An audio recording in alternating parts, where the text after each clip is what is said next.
3주 동안 휴가를 갔다 왔는데 어떻게 보고 싶으셨나요? 저도 많이 보고 싶었습니다. 기도해 주신 덕분에 이제 아들 결혼식을 은혜 가운데 이제 마치게 되었습니다. 일정이 겹치는 바람에 우리 김석환 장로님 아들 민영군의 결혼식에 참여를 못해서 이제 좀 죄송한 마음을 갖고 있습니다. 오늘 떡은 제가 먼저 내려고 했는데 장로님께서 먼저 내시는 바람에 저는 다음 주에 내도록 하겠습니다. 우리 연속 2주 떡을 먹을 수 있는 시간이 된 것 같습니다. 윤수영 집사님이 마침 한국에 방문하는 중이셔서 자칭 임마누엘교회 대표라고 그러면서 저희 결혼식에 참여를 해주셨습니다. 사진 찍고 막 생중계까지 하셨다라고 제가 알고 있습니다.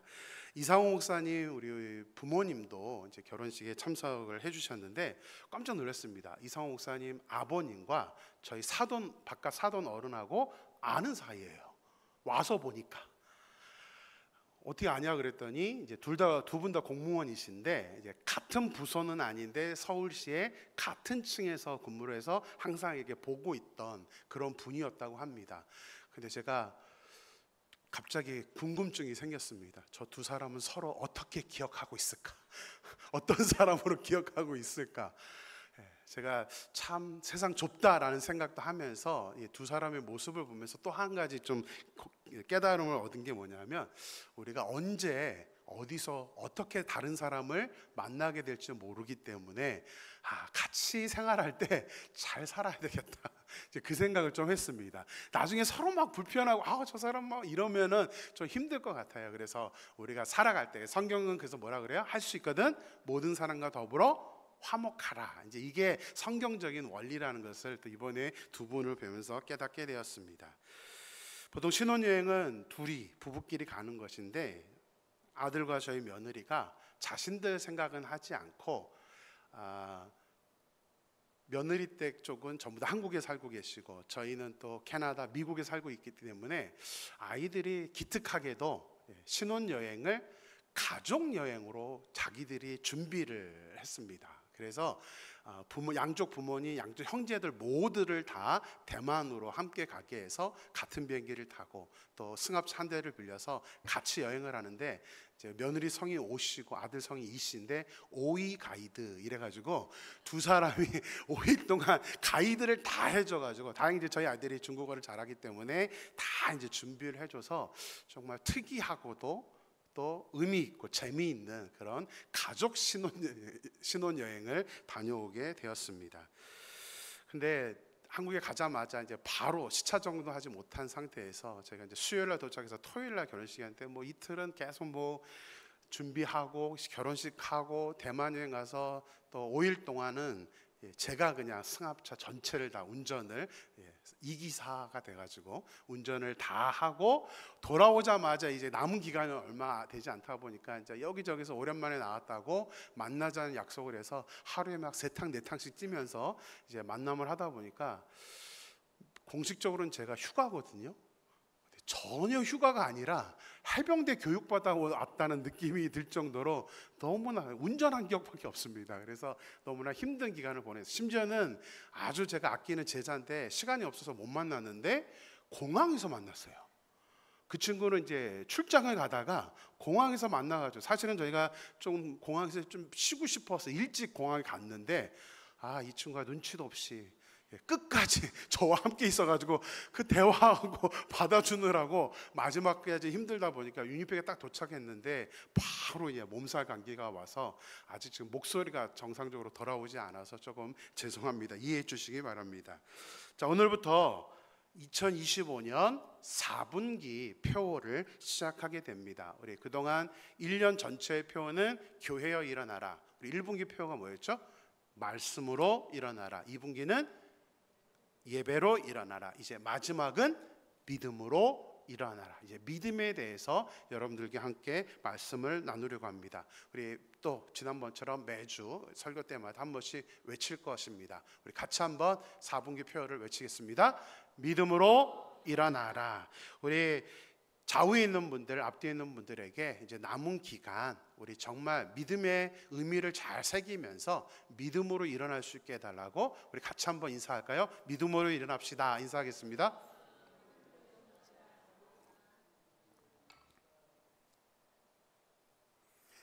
다음 포스터를 보여주시면, 이거는 영화의 포스터입니다. 리바운드라는 영화인데 평가는 좀 달라지긴 했는데 저는 개인적으로 좀 재미있고 의미 있게 본 영화입니다. 보신 분들이 계실지는 모르겠는데요. 근데 실화를 바탕으로 만든 영화입니다. 해체 위기에 놓인 부산중앙고라는 그 농구부의 비용 절감 또는 나중은 해체를 하기 위해서 이제 몸값이 비싼 코치가 아니라 그 농구부 출신이고 현재 공익근무를 하고 있는 20대 초반의 양현이라는 사람을 이제 코치로 학교에서 임명을 하게 됩니다. 근데 선수는 6명밖에 없습니다. 그것도 겨우겨우 모아서 6명 갖고 첫 국제 전국대회에 참석을 하게 되는데 첫 게임에서 다들 아직 다듬어지지 않은 친구들이다 보니까 상대방 팀과 폭력을 해가지고 결국은 몰수패를 당하게 됩니다.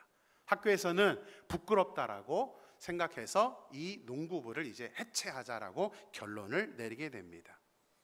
근데 그때 이 양현 코치가 학생들에게 이 제목 그대로 리바운드를 외칩니다. 농구 좋아하시는 분들은 우리 김태현 집사님 아시죠? 리바운드가 뭐예요? 슛을 넣었는데 골인이 되지 않고 다시 튕겨 나왔을 때에 그것을 공격하는 팀이 잡으면 다시 공격할 기회가 있는다라는 게 리바운드라는 의미입니다. 그래서 이 코치가 리바운드, 우리 다시 리바운드 하자라는 의미로 학생들을 독려해서 2012년 전국 고교 농구 대회에서 써내려간 8일간의 기적과 같은 이야기를 다룬 그 실화의 영화가 바로 이 리바운드라는 영화입니다. 저는 영화를 보면서 이 리바운드 제목 그대로 다시 기회를 잡는다라는 뜻도 의미 있게 봤지만 저는 사실은 이 젊은 양현 코치라는 사람이 굉장히 눈에 들어왔습니다. 특히 이제 실패, 사실은 이 양현이라는 코치가 많이 실수하고 실패하는 장면이 있는데 자신이 아직 자기가 코치지만 이 리바운드라는 말을 할 때에 자기가 잘못했다는 것을 우리 선수들 한 명 한 명에게 찾아가서 고백을 합니다. 내가 부족했다. 내가 실수했다. 내가 실패했다. 그러면서 다시 한번 이 학생들을 끄집어서 이제 훈련을 하고 시합을 나가게 됩니다. 아무리 나이가 어리지만 그래도 코치입니다. 그리고 선수들은 전부 다 자기보다 후배이고 나이가 어린 이제 고등학생에 불과한 그런 학생입니다. 나이가 많은 사람이 나이가 적은 사람 앞에 내가 잘못했어, 내 실수야 라고 말하는 것은 정말로 쉽지 않은 일입니다. 저는 그 양현 코치에게서 스승이 뭘까? 스승이라는 게 어떠한 사람일까라는 것을 굉장히 많이 도전을 받아서 이 영화가 아직도 제 뇌리에 남아 있습니다. 우리 예수님이 예수님이 승천하시면서 우리에게 명령하신 게 있습니다. 우리는 그것을 예수님의 지상 명령이라고 합니다. 다들 아시죠? 뭘까요? 예수님의 지상 명령, 너희는 가서 모든 민족을 제자로 삼으라입니다. 너희는 가서 모든 민족을 제자로 삼으라. 이 말씀을 모르는 사람은 없을 것입니다. 적어도 교회를 다닌 지 얼마 안 됐다 하더라도 이 말씀은 아실 것입니다. 우리는 반드시 제자를 만들어야 합니다. 이것은 선택이 아니라 명령입니다. 아멘이십니까? 그건 선택이 아니에요. 예수님이 명령하신 것이지 저희들에게 옵션으로 해도 되고 안 해도 되고 라고 말씀하신 것이 아니라는 사실입니다. 근데 제가 청년 때 이 말씀을 조금 다르게 한번 바꿔본 적이 있습니다. 그 뒤로 저는 이 말씀을 너희는 가서 모든 민족을 제자로 삼아라 이 말씀도 기억하지만 저는 좀 다른 말로 기억을 하고 있습니다. 여러분 한번 추측해 보세요. 너희는 가서 모든 민족을 그 앞에 빼고 제자를 삼으라라는 말을, 제자를 만들라라는 말을, 이거는 다른 사람의 입장에서고요, 내 입장에서 한번 바꾸어 본다면 뭘까요? 내가 다른 사람을 제자로 만들어라, 하나님 나에게 명령한 거지만 저 사람들이 나를 봤었을 때는 내가 무엇이 돼야 되는 것이 이 말씀의 의미일까요? 스승이 되어라. 하나님이 내가 기준이 되다 보니까 다른 사람을 볼 때 저 사람 내 제자가 돼야 돼 라는 말이지만 다른 사람의 입장에서 나를 쳐다봤을 때는 스승이 되어야 한다는 것입니다. 제가 이렇게 바꿔본 이후로는 사실 이 말씀이 참 두려웠습니다. 왠지 제자를 만들어라 라는 것은 조금 감당할 것 같은 느낌이 좀 들었어요. 근데 스승이 되어라, 여러분은 이 말의 뉘앙스가, 중압감이 똑같다고 생각이 되나요? 저는 좀 그렇게 안 느껴졌어요. 제자는 가능할 것 같은, 어떻게 하든 하면 될 것 같은데 스승이 되어라, 내가 과연 다른 사람들의 스승이 되어줄 수 있는가 라는 생각을 했을 때에 저는 굉장한 중압감과 압박감을 느끼게 되었습니다. 그러면서 고민했죠. 어떻게 하면 내가 제자를 만들 수 있을까? 어떻게 하면 내가 다른 사람의 스승이 될 수 있을까? 저는 그것을 고민하던 중에 오늘 본문 요한복음 1장에 이것을 명령하신 예수님께서 제자를 삼으신 그 모습에서 어떻게 우리가 제자를 삼을 수 있는지, 어떻게 다른 사람의 스승이 될 수 있는지를 말씀을 통해서 깨닫게 되었습니다. 그래서 오늘 여러분과 함께 우리가 어떻게 스승이 될 수 있는지, 어떻게 제자를 만들 수 있는지를 예수님의 모습을 통해서 한번 살펴보고자 합니다. 오늘 본문은 예수님의 첫 제자가 생기는 장면입니다. 첫 제자.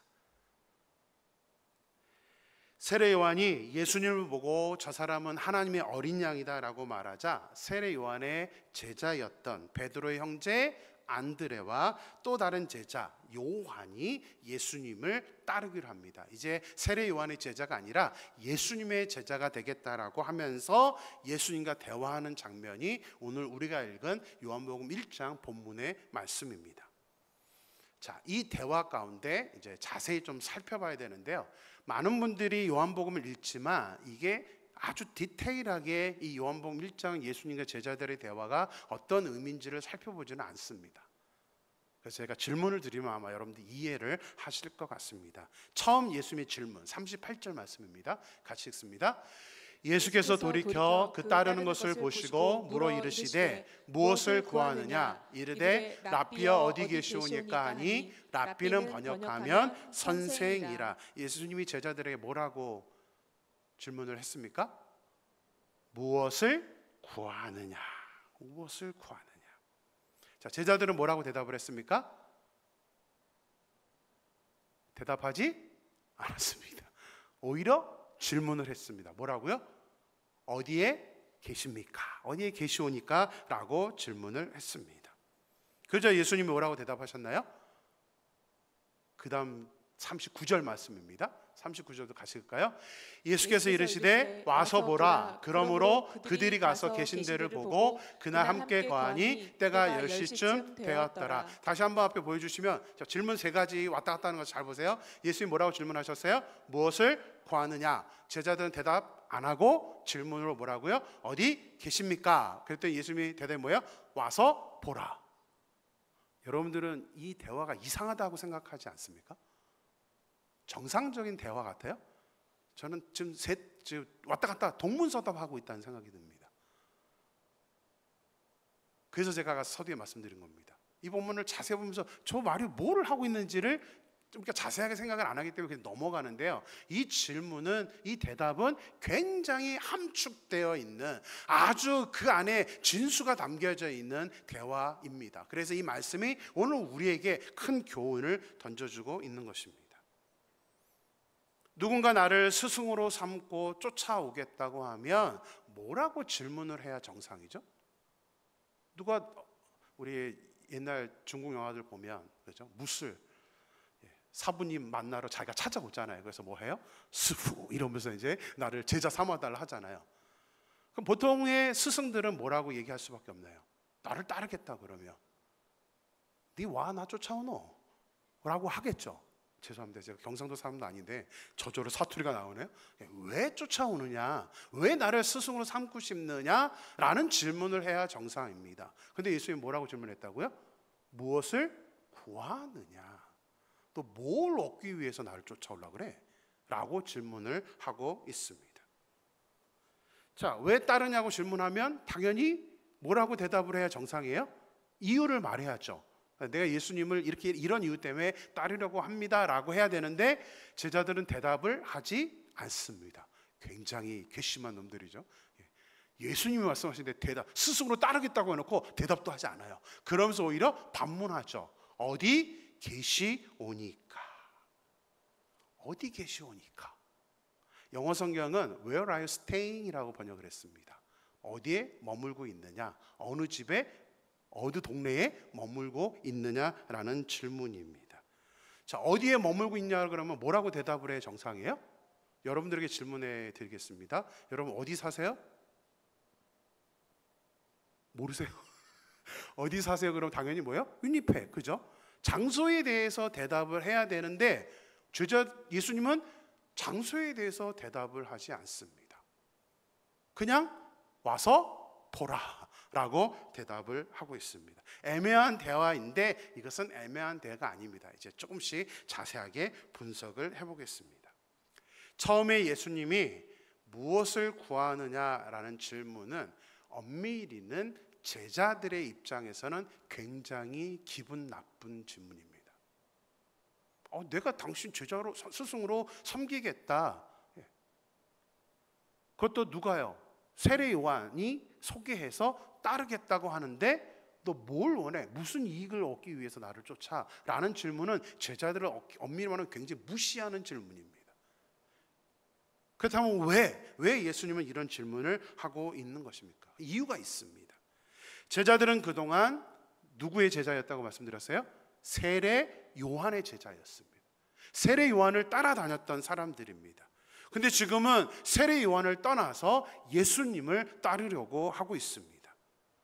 자, 왜일까요? 왜 이 제자들이 세례 요한이 아니라 예수님을 따르려고 했던 것일까요? 이들이 쉽게 그냥 스승을 막 바꾸는 그런 사람이었기 때문에 세례 요한 끝, 이젠 예수님이 나의 스승이야 라면서 예수님을 따르려고 했던 걸까요? 그것은 아닙니다. 그들이 당시에 예수님 시대에 스승으로 누군가를 삼겠다라는 것은 모든 것을 포기하고, 예수님의 12 제자들도 동일합니다. 자기의 삶을 다 포기하고 온전히 그 스승의 가르침대로 살겠다라고 선포하고 따르는 것이 그 당시의 제자의 모습입니다. 그들은 세례 요한을 자기의 스승으로 모시고 따라다녔습니다. 왜냐하면 하나님에 대한 갈급함, 말씀을 배우고자 하는 그 갈급함이 있었기 때문에 모든 것을 포기하고 세례 요한을 따랐던 것입니다. 그런데 이제는 그 세례 요한이 아니라 예수님 자신을 따르겠다고 하니까 예수님은 그 근본적인 질문을 우리에게, 제자들에게 던진 겁니다. 너희 이익을 얻으려고 나를 따라다니는 거니? 뭐를 얻기 위해서? 뭐 때문에? 라고 질문을 한 겁니다. 제자들도 보통 내기가 아닙니다. 예수님의 질문이 이게 자기들한테 기분 좋은 질문이 아니기 때문에 예수님의 질문보다는 제자들은 오히려 예수님께 반문을 했습니다. 그 질문이 뭐냐면 어디에 계십니까? 라는 것입니다. 이 어디에 계십니까? 라는 것은 영어 성경처럼 어디에 staying, 머물고 있느냐라는 게 본질은 아닙니다. 장소를 물어보는 게 아니에요. 어디에 사세요? 어제 우리 그 청년부들은 주일날 소그룹 모임을 하기 때문에 리더들을 먼저 교육을 합니다. 우리 청년부 셀리더들은 좀 힘들어요. 왜냐하면 설교를 듣기 전에 먼저 교육을 받기 때문에 설교 들으면서 정리를 해야 됩니다. 어제 이제 이 질문을 던졌더니 아주 엄청난 대답이 하나 나왔습니다. 뭐라고 대답을 했냐면 예수님이 몇 평에 사는지 알고 싶어서. 예수님의 수준이, 집의 수준이 어느 정도인지, 물론 이제 농담으로 한 거라고 제가 기억하는데 아주 기발하다는 생각이 들었습니다. 그래서 예수님이 사시는 집의 사이즈와 이걸 보고 예수님이 어떤 수준의 사람인지를 알고 싶어서라고 하면서 제가 빵 터졌던 그런 기억이 납니다. 지금 제자들이 예수님에게 어디에 계십니까? 라고 질문을 하는 것은, 이것은 아주 의미가 있는 것입니다. 그래서 예수님이 제자들이 왜 그 질문을 하는지를 알기 때문에 장소를 얘기하는 게 아니라 와서 보라라고 명확하게 대답을 해 주신 것입니다. 제자들이 이 질문을 왜 했는지가 사실은 오늘 요한복음 1장의 저는 키포인트라고 생각합니다. 제자들이 무엇을 원했는가? 다시 말하면 나를 스승으로 삼으려고 했을 때에 사람들이 원하는 게 무엇인가? 적어도 우리가 다른 사람을 내 제자로 만들기 위해서, 아니 하나님의 제자로 만들기 위해서 내가 무엇을 해야 하는가에 대한 답을 주는 것이 이 제자들의 질문입니다. 예수님은 이 제자들의 질문의 의미를 너무나 정확히 아셨기 때문에 아주 단순하게 와서 보라라고만 대답을 하셨던 것입니다. 그렇다면 이 제자들의 질문이 의미하는 게 무엇일까? 이것이 오늘 본문의 키포인트라서 설명을 드리겠습니다. 이것은 어디에 사느냐, 장소에 대한 질문이 아닙니다. 제자들은 예수님께 예수님의 삶을 보여달라고 말씀하고 있는 겁니다. 예수님, 당신이 메시아라고 하는데 말이 필요 없습니다. 나는 당신의 삶을 보고 싶습니다. 어떻게 사는 사람인지, 어디에서 어떻게 사는 사람인지를 저는 보고 싶습니다 라고 질문을 하는 것입니다. 왜냐하면 당시에 수많은 종교 지도자들이 있었습니다. 바리새인들, 사두개인들, 제사장들, 또 율법을 가르치는 랍비들, 많은 종교 지도자들이 있었습니다. 이들은 너무나 똑똑했고 하나님의 말씀을 너무나 정확하게 아주 잘 알고 있었던 사람들입니다. 사람들 앞에서 성경에 많이 나옵니다. 우리 제자훈련 받으셨던 분들 아시죠? 11조, 아주 그 조미료까지도 철저하게 11조를 드렸고 금식을 했었고 종교적인 모습만 보면은 너무나 훌륭했던 그런 지도자들이었습니다. 하지만 예수님이 보시기에 당시의 종교 지도자들은 어떤 사람들이었어요? 척하는 사람들이었습니다. 외식하는 사람들이었습니다. 그러다 보니까 당시의 종교 지도자들은 이스라엘 백성들에게 그렇게 존경을 받지를 못했습니다. 자기는 똑똑하고 훌륭한 것처럼 하지만 백성들은 사실 그렇게 어떤 리스펙트를 하지를 않았습니다. 그런데 리스펙트를 받던 사람이 있습니다. 당시 종교 지도자들은 다들 부자들이었거든요.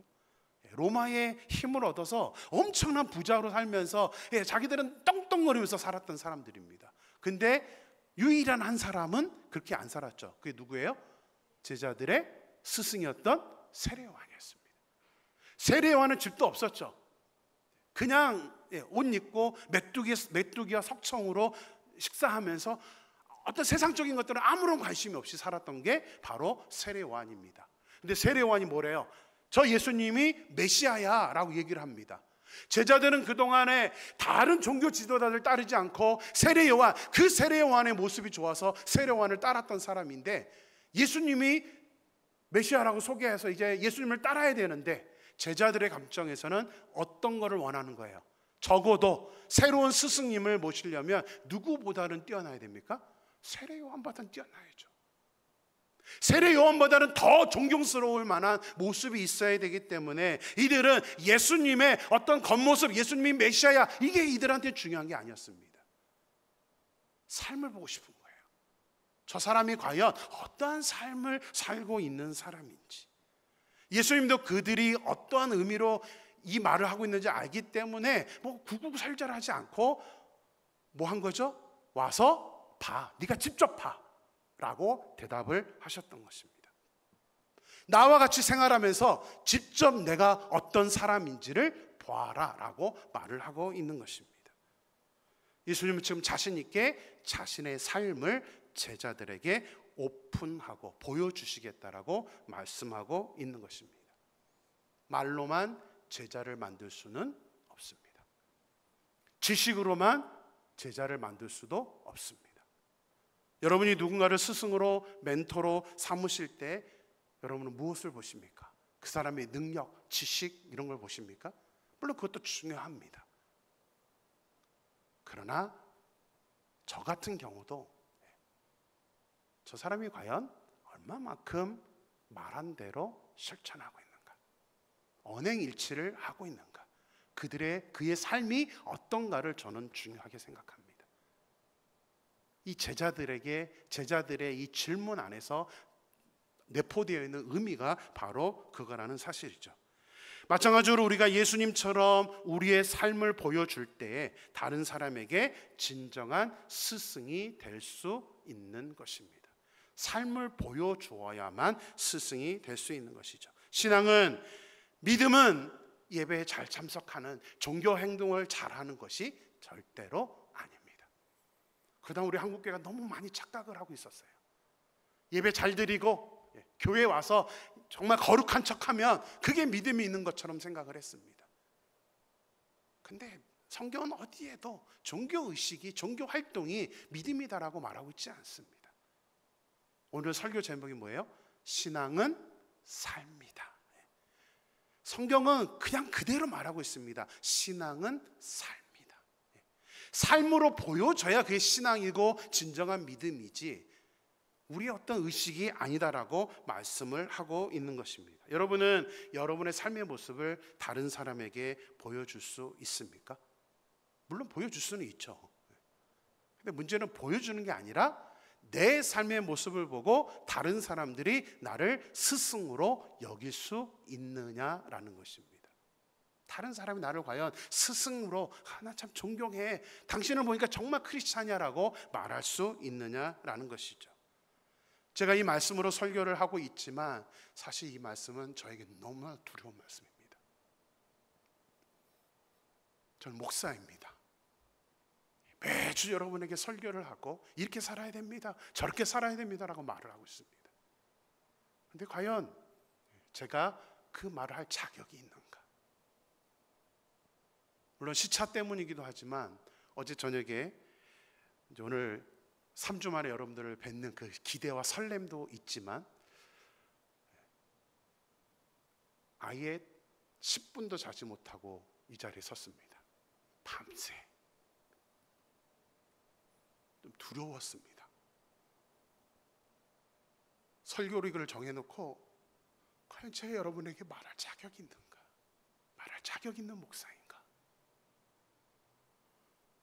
아내가 아침에 일어나서 한숨 못 잔 저를 보면서 농담으로 뭐 스트레스 있어? 그러더라고요. 그래서 아니 스트레스는 아닌 것 같은데 그랬는데 제가 생각해보니까 밤새 저에게 질문했던 것 같아요. 설교할 자격이 있는가?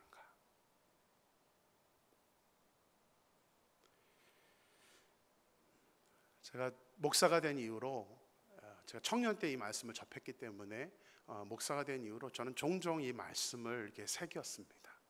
그래서 어떻게 살아야 제가 정말 목사다운 목사로 살 수 있는가, 이거를 많이 고민을 하면서 가장 현실적으로 확인을 할 수 있는 것이 무엇일까를 생각해 봤습니다. 그랬더니 제가 내린 결론은 저의 아내와 저의 아이들이 저를 어떻게 보느냐였습니다. 그래서 저는 어렸을 때부터 아내하고 아이들한테 자주 질문을 했어요. 내가 크리스찬 같니?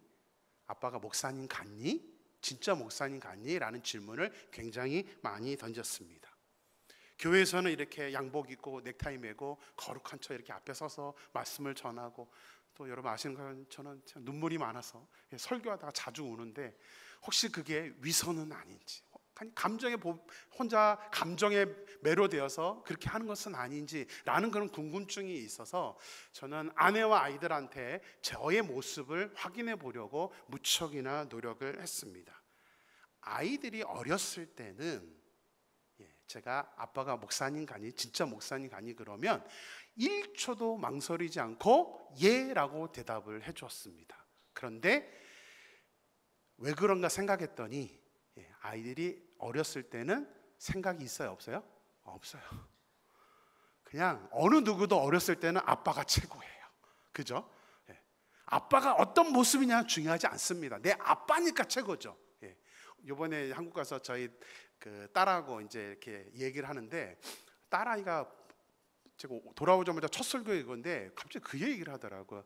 그 아이들이 다니는 교회 부목사님이 3분이 계시는데, 저희 아이가 이제 초등부 담당이다 보니까 목사님 자녀들 셋이 막 대화를 하는데 자기가 너무 빵 터졌대요. 그래서 왜 그랬더니 세 아이들이 전부 다 우리 아빠가 최고야, 또 여기도 우리 아빠가 최고야 막 이러면서 자기 아빠가 최고라고 얘기하는 거예요. 근데 저희 딸은 이제 성인이니까 저 목사님 아닌데 저 목사님 아닌데 이건 아닌데 이제 자기는 판단이 되는데, 아이들은 아무 조건 없이 아빠가 최고다라고 얘기하는 거를 보면서 저한테 아빠가 어렸을 때부터 질문했던 거 생각이 나더라 그러면서 얘기를 해주더라고요. 근데 아이들이 이제 한 중학교, 제 기억에는 중학교 좀 넘어가니까 그때부터는 제가 아빠가 목사님 같니? 진짜 목사님 같니? 그러면 대답하지 않았습니다. 항상 뭐라고 대답하냐면 이 대답이 짜증났는데 글쎄요 글쎄요 이러면서 그 다음 단어가 저한테는 사실은 어떤 하나님의 메시지처럼 들렸습니다. 좀 더 지켜보고 말씀드릴게요. 아이들도 솔직하게는 말하고 싶지는 않았던 겁니다. 이제는 성인이 되어서 자기가 의식을 하다 보니까 어릴 때처럼 철부지처럼 무조건 모습만 보고 하진 않았습니다. 물론 어렸을 때 목사님 같아라고 하는 이유가 있습니다. 매일 제가 큐티 시키죠. 저희는 일주일에 한 번씩 애들 성경 공부를 시켰거든요. 매일 성경 창세기부터 막 성경을 가르치니까 아이들 입장에서는 목사님은 맞죠, 그렇죠? 가르쳐 주니까. 근데 이제 좀 크고 나니까 행동을 보고 판단하겠다는 그런 뉘앙스로 들어서 저는 그 말씀을 듣고 항상 저 자신에게 도전하고 더 제가 조심해야겠다라는 생각을 하게 되었습니다. 중국에 있을 때 저희 제자 한 명을 저희 집에서 같이 데리고 살았던 적이 있습니다. 1년을 같이 살았는데 아내가 반대하더라고요. 아무리 우리가 친하고 제자를 할지라도 집안에서 같이 생활하는 것은 당신이 나중에 후회할 수 있어 라고 하더라고요. 그래도 저는 한번 도전을 해봤던 기억이 납니다. 집에 있으면 퍼져 있는 모습을 다 보잖아요. 그죠? 저는 집에 있으면 사실은 최대한 옷을 벗거든요. 그 모습을 아이들이랑 다 봅니다. 거기다가 더 중요한 것은 제가 무슨 생각을 하고 있는지, 제가 지금 무엇을 하고 있는지 저의 삶의 모습을 적나라하게 보여주기 때문에 이것은 같이 생활한다는 것은 결코 쉬운 문제는 아닙니다. 이것은 목회자에게만 해당되는 질문이 아닙니다. 제자들이 어디에 계십니까? 당신의 삶을 보고 싶습니다 라는 질문은 우리 모두가 들어야 되는, 듣고 있는 그런 질문이라는 사실입니다. 여러분은 자녀들에게 엄마 아빠 진짜 크리스찬이야, 나 엄마 아빠처럼 살고 싶어, 그렇게 신앙생활하고 싶어 라는 소리를 듣고 있습니까? 여러분 주위 친구들에게 내가 너를 보니까 크리스찬이라는 게 이런 거구나 라는 걸 알고 싶어, 내가 너 때문에 나 교회 가고 싶어 라는 말을 듣고 계십니까? 이게 제자들의 질문의 본질이라는 사실입니다.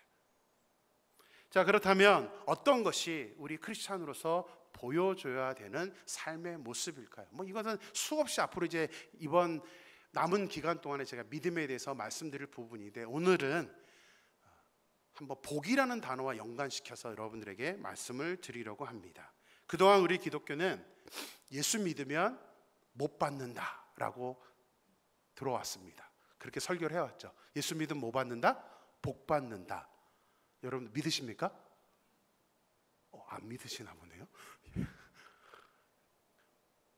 예수 믿으면 복 받는다. 이제 문제는 복이 뭐냐에 따라 달라지긴 해요. 근데 사실은 사실입니다. 이것은 결코 변하지 않는 하나님의 절대적인 진리입니다. 예수 믿으면 복 받는다. 그런데 우리 복의 개념은, 우리가 생각하는 복은 대부분이 뭐예요? 물질적인 복입니다. 자녀들에 대한 복입니다.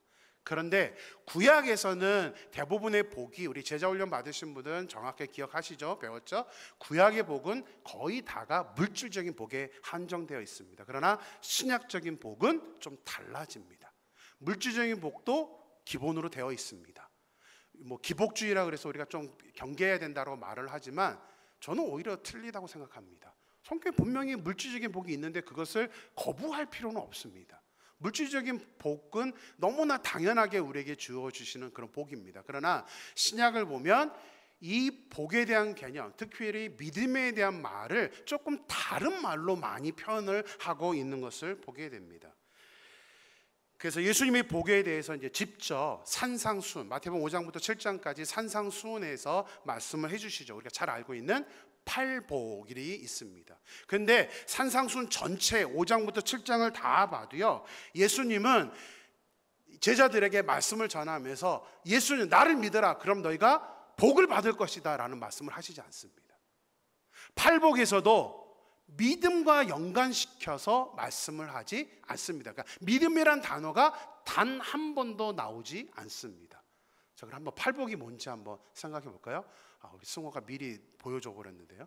제가 여러분들 시험 들지 않게 해달라고, 않게 하기 위해서 미리 그냥 준비를 했습니다. 같이 한번 읽어보겠습니다. 심령이 가난한 자, 애통하는 자, 온유한 자, 의에 줄이고 목마른 자, 긍휼히 여기는 자, 마음이 청결한 자, 화평하게 하는 자, 의를 위하여 박해를 받는 자. 자, 여기에 믿음이 있나요? 믿음의 단어가 나오지 않습니다. 믿음이 중요하지 않아서 예수님이 말씀하시지 않은 걸까요? 바울은 거의 바울의 서신에 보면 믿음이란 단어가 거의 전체를 도배하고 있습니다. 오직 의인은 믿음으로 말미암아 살리라. 믿음은 너무나 중요한 것입니다. 근데 예수님이 산상수훈을 하면서 특히 팔복에 대한 말씀을 하시면서 너희가 예수 믿으면 복 받는다, 이 말을 안 하세요. 믿음이라는 단어 자체를 사용하지 않으셨습니다. 믿음이 중요한 것은 사실이지만 예수님은 다른 관점에서 믿음, 복을 바라보셨기 때문입니다. 그래서 왜 예수님이 이렇게 다르게 말씀하셨는가? 아까 말씀드린 것처럼 당시의 종교 지도자들은 자신들의 믿음이 옳고 좋고 중요하다라고 생각을 했습니다. 그래서 일반 성도님들의 믿음을 하찮게 생각했습니다. 그래서 왜 그렇게 못 사냐고 그렇게 가르쳤던 것이 당시의 지도자들이었습니다. 그러나 그들이 많은 성경을 알고 그렇게 말씀을 가르쳤던 사람이지만 그들은 척하는 사람들이었습니다. 거룩한 척, 의로운 척. 그래서 예수님이 뭐라고 말씀하시죠? 이들을 싸잡아서 한마디로 표현하시죠. 너희는 뭐 하는 자다? 외식하는 자들이다. 자, 잘 생각해 보세요. 예수님의 가르침, 예수님은 공생애 3년 동안 대부분 어떤 사역을 하셨나요?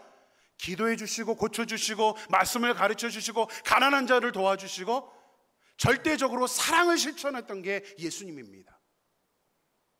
그런데 유독 한 부류 사람들에게는 사랑으로 대해주지 않으셨어요. 누구죠? 종교 지도자들. 아주 심한 말 하시죠. 너희들 나중에 이를 갈고 슬퍼할 일이 있을 거야. 너희들 똑바로 살아. 지금 그렇게 사는 거 믿음 아니야 라면서 그들을 아주 단 한 번도 그들을 사랑으로 품어준 기록이 성경에 없습니다. 이것은 지금 우리도 동일한 겁니다. 우리가 신앙생활을 했다고 하면서도 우리가 이제 어느 정도 교회 생활을 하다 보면 어느 정도 이제 위치에 갑니다. 서리 집사님 됐다가 권사님, 또 안수 집사님, 장로님, 저와 같이 목사가 됩니다.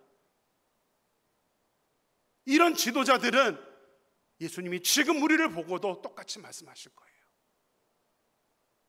이상하게 우리가 평신도일 때는 믿음이 너무 좋습니다. 열심히 하려고 합니다. 근데 안타깝게도 직분자만 되면 이상해져요. 교회에 지금 한국교회 어려우면 다 목사님들부터 일어나고 있습니다. 왜 그럴까? 예수님 당시도 똑같았던 모습이기 때문입니다. 왜냐하면 믿음을 정확하게 알아야 되는데, 성경 말씀을 통해서 어떤 게 믿음인지를 알아야 되는데 목사님들조차도 믿음을 제대로 안 가르치거든요. 그래서 우리는 반드시 믿음이라는 이 믿음이 뭔가에 대해서는 우리가 정확하게 개념을 잡고 있어야 된다는 사실입니다. 제가 그래서 하나의 문구를 여러분들한테 준비를 했습니다. 우리 같이 한번 읽어보겠습니다. 같이 읽을까요? 풍요로움과 지적인 능력은 하나님이 주시는 복이지만 잘못하면 하나님과의 관계가 깨지는 무서운 무기가 됩니다. 많은 우리 종교생활을 하다 보면 풍요로워집니다. 물질의 복을 받고 또 지적인 능력이 생겨서 말씀을 많이 압니다. 이게 하나님이 주시는 복이기는 하지만 이게 좋게만 활용이 되는 게 아니라 잘못하면 하나님과의 관계에 깨는 무서운 무기가 되기 때문에 우리는 반드시 각성을 하고 어떤 것이 제대로 된 믿음인지를 우리는 인식을 해야 된다는 사실입니다. 그래서 예수님은 저런 지도자들처럼 척하는 사람, 외식하는 사람이 되지 말라고 팔복에서 의도적으로 믿음이라는 단어는 단 한 번도 사용하지 않고 어떤 게 복 있는 사람인가, 어떤 게 믿음을 가진 사람의 모습인가를 8가지로 팔복으로 설명을 해 주셨던 것입니다. 실제로 중요한 것은 우리가 교회 안에서 어떻게 사느냐가 아니라 실제 우리의 삶의 모습에서 우리의 신앙이 삶으로 어떻게 나타나는가, 말씀을 아는 것이 어떻게 삶으로 나타나는가입니다. 팔복을 딱 공통점을 추려보면 어떤 건지 아세요? 아까 팔복 다시 한번 보여주세요. 어떤 내용일까요? 막 하나하나 다 설명해도 되지만 그냥 딱 공통점을 찾아보라 하면 애통하는 마음을 가진 사람, 온유한 사람, 긍휼히 여기는 사람, 마음이 청결하는 사람, 다른 사람과 화목하게 화평하게 지내는 사람, 다 누구와 관련되어 있죠? 다른 사람들과 관련되어 있는 겁니다. 내가 다른 사람들에게 어떠한 마음으로 어떠한 태도로 대하고 있는가가 팔복의 모습입니다. 다시 말하면 우리가 정말 믿음을 가진 사람이라면 우리가 다른 사람을 애통해 할 수 있는 마음, 우리 기독교는 사랑의 종교죠. 사랑을 없애버려서는 할 수가 없습니다.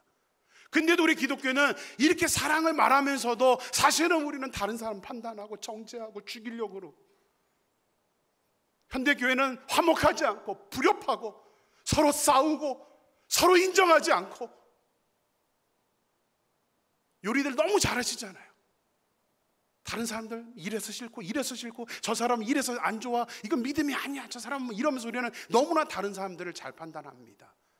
근데 안타까운 건 뭐냐면 나도 그렇게 평가받고 있다는 사실을 인지하지 못하는 거예요.